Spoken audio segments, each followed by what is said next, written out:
All right, now we are doing the incline dumbbell chest fly. Now, a few things to take note of to make sure that we are maximizing the contraction specifically on the upper fibers of the chest and minimizing injury. Number one, always have a solid foot placement, about 45 degrees from your foot to the bench to make sure that, again, that you have solid balance and stability to perform the movement.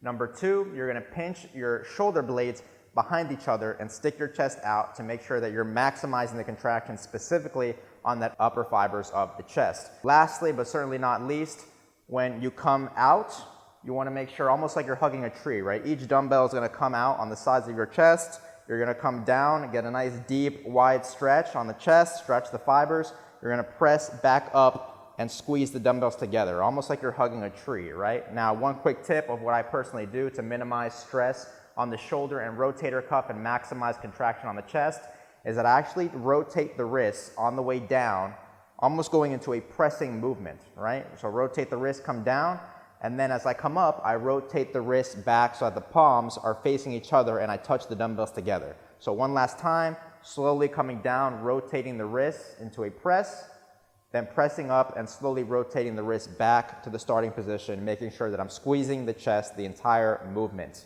right? And that is how you effectively do an incline dumbbell chest fly.